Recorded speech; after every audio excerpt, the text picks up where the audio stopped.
Welcome to week 5 of Jesus the Game Changer to the Ends of the Earth. We're looking at crossing the cultural divide. We've been looking at the history of the church and how the gospel has gone to the ends of the earth, and there's been all sorts of eras and challenges and cultures and styles. But all the way through, there are themes that are really helpful for us today. This episode is looking at China and the message of Jesus going into China. And if you think of China like 100 to 150 years ago, and you consider what we need to do in taking the gospel to the ends of the earth, it feels like they're completely different. And yet there are themes, and that's what we're looking at today. What are the themes in crossing the cultural divide to take the message of Jesus to the ends of the earth? What are the themes that come out of this episode on looking at the gospel in China? And the first is this: we all cross a cultural divide. All of us cross a cultural divide. Now, when Matteo Ricci in the 16th century and Hudson Taylor in the 19th century took the message of Jesus to China, there was obviously a cultural divide. There was language, there was clothes, there was religion, there was nuances of culture, and they had to learn all of those things. In the West, we tend to think that because we know the language, we know the culture, and therefore we're able to speak easily into the culture. And yet we need to ask very similar questions that Matteo Ricci and Hudson Taylor had to ask. What is the history? What are people's desires? What are their fears? What's the culture? It's intriguing when you think about Paul as a missionary, and through Acts we see his taking the message across the world as he then knew it. And he knew the language and he knew the culture, but he didn't always present the message of Jesus in the same way in that culture. If you look at Acts chapter 13, he's in a place called Poseidon, Antioch, and Paul is speaking to either Jews or Gentile believers. And when he's speaking to Jews and Gentile believers, listen to what he says in chapter 13. In verse 16, standing up, Paul motioned with his hand and said, "Fellow Israelites and you Gentiles who worship God, listen to me. The God of the people of Israel chose our ancestors. He made the people prosper during their stay in Egypt with mighty power. He led them out of that country. For 40 years, he endured their conduct in the wilderness. He overthrew 7 nations of Canaan, giving their land to his people as their inheritance. All this took about 450 years. And Paul then continues in that vein, and he's linking the history of the people of Israel, God's people, to the person of Jesus, and then talking about the influence of the person of Jesus. Now, you might be thinking, well, in that culture at that time, Paul would always use that style. And yet, when he gets to Athens, he's not talking to people with any kind of Jewish background, and he's in a place called the Areopagus. So when Paul speaks to this group of people in Athens, what does he say? Here is how Paul starts when he speaks to the people in the Areopagus. "People of Athens, I see that in every way you are very religious. As I walked around and looked carefully at your objects of worship, I even found an altar with this inscription, 'To an unknown God.' So you are ignorant of the very thing you worship, and this is what I'm going to proclaim to you." And then he goes through and he quotes their poets and their thinkers. He doesn't actually mention the name of Jesus. He uses a completely different style in communicating to that culture.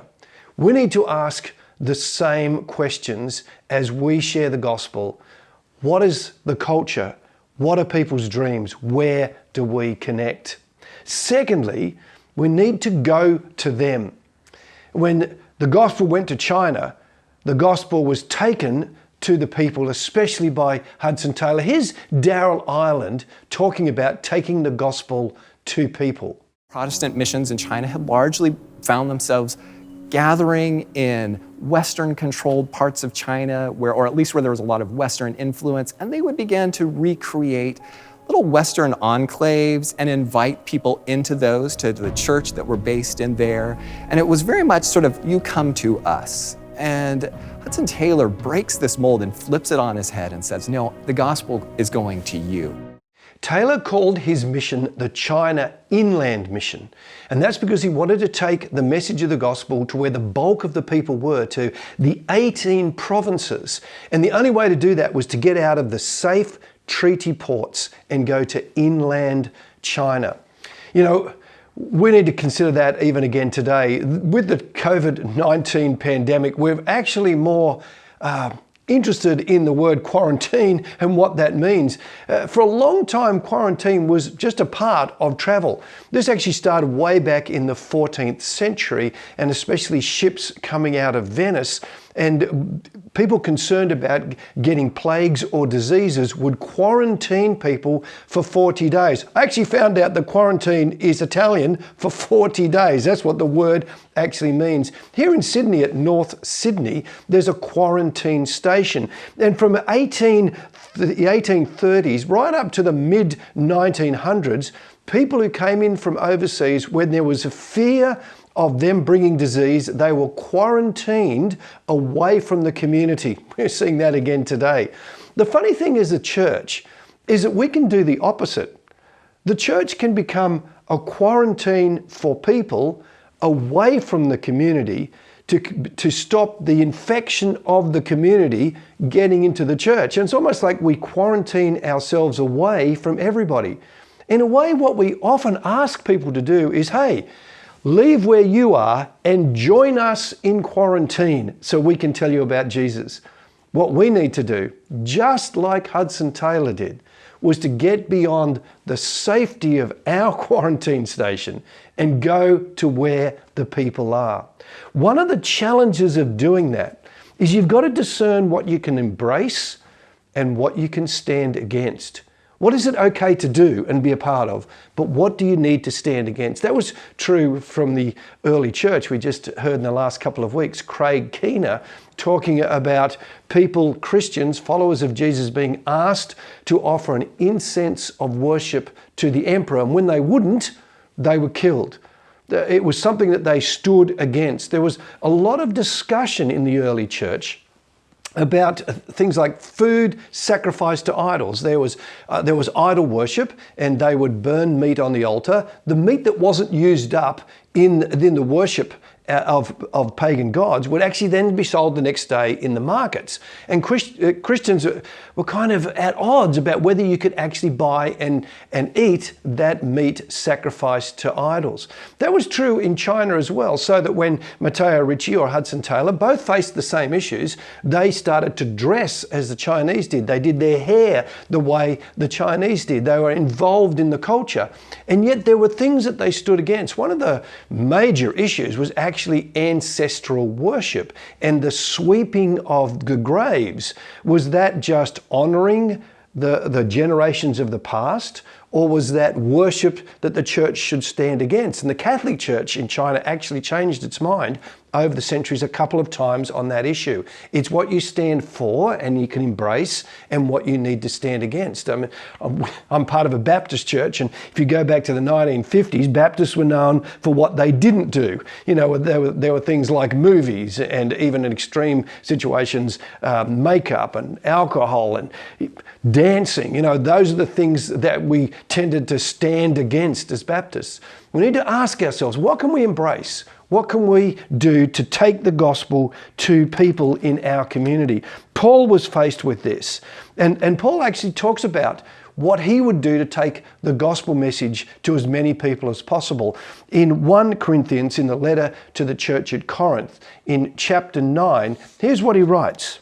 Though I am free and belong to no one, I have made myself a slave to everyone to win as many as possible. Then later in verse 22, to the weak I have become weak to win the weak. I have become all things to all people, so that by all possible means I might save some.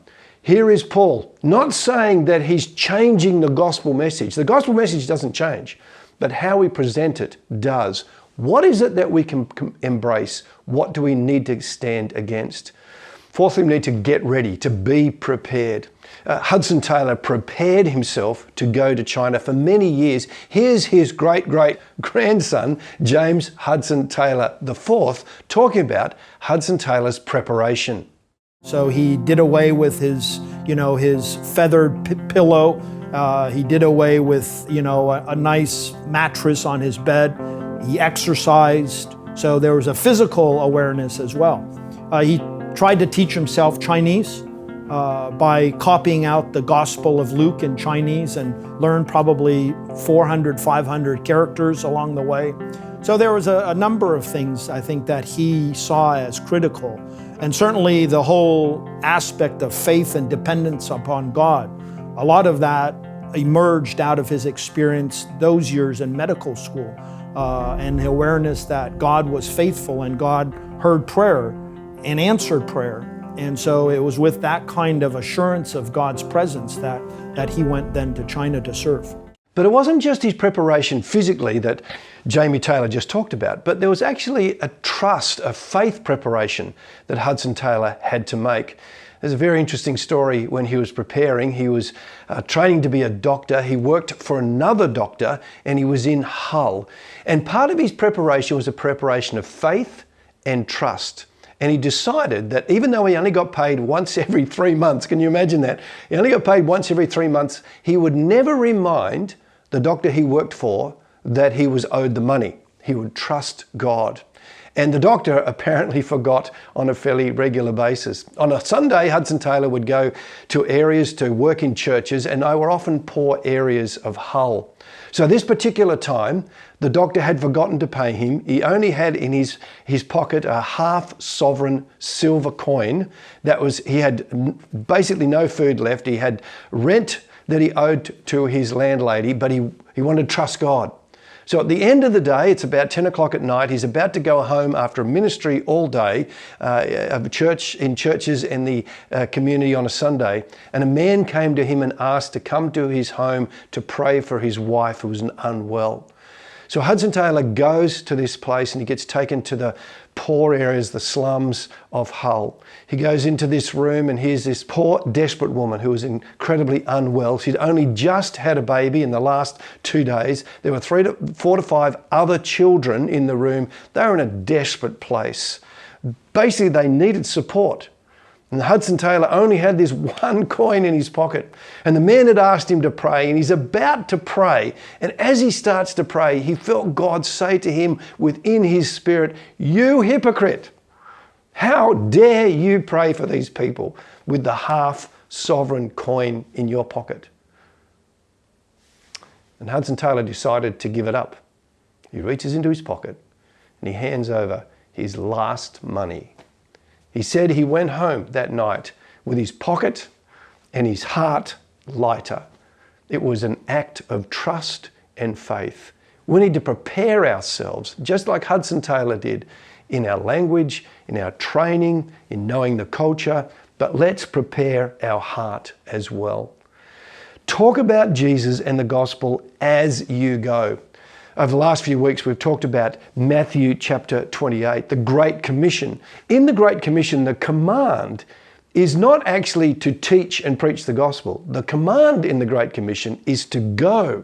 And it's almost like what the Great Commission is saying is, as you go through life, teach the gospel, preach the gospel, share Jesus. It's intriguing that the world has actually come to us. The world is now at our doorstep, across the street, across the suburbs, but we still need to, as we go through life, to share the gospel. The most remarkable thing about the church in China, and we're going to hear in a moment about the church in South Korea, is they are going and they are preaching the gospel. And Darrell Island tells a wonderful story of what people are doing in China to prepare and to share the gospel as they go. I love one of the places where I've been meeting a group of young people who were training to be missionaries.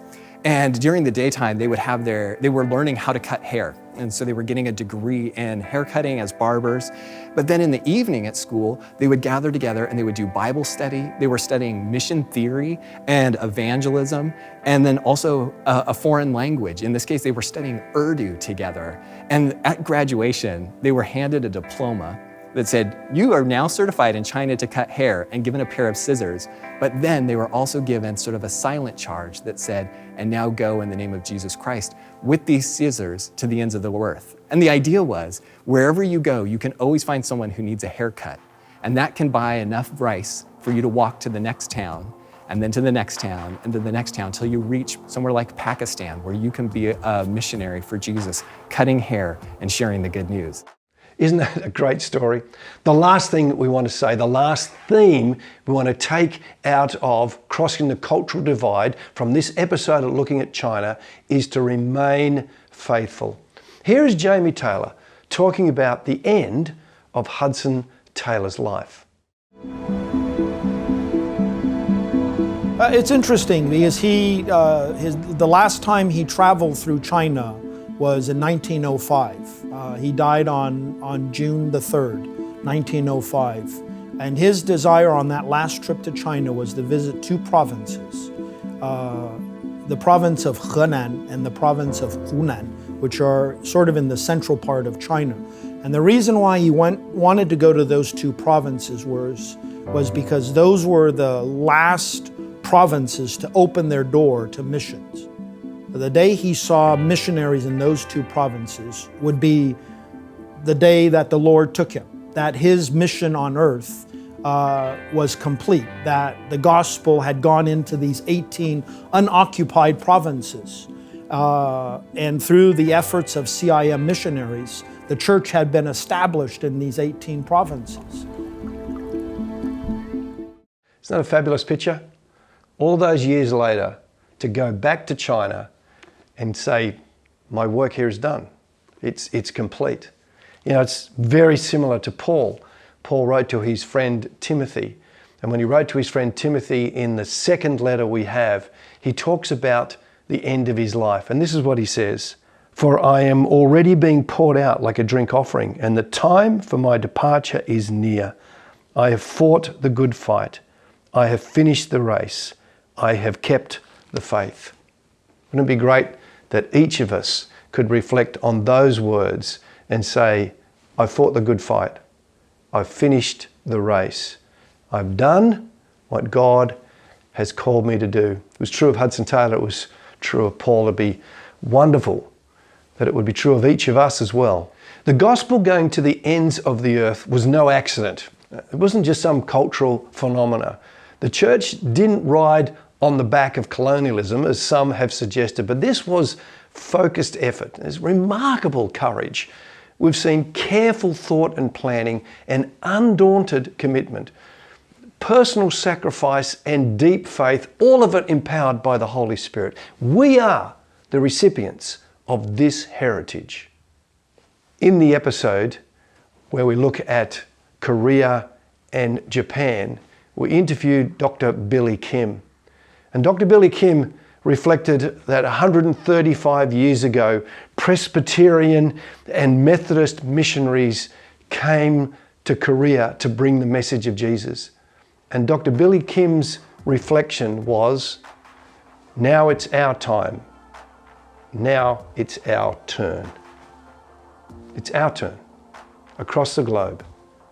Our opportunity to share the message of Jesus, to take the gospel to the ends of the earth. How will you respond to that challenge?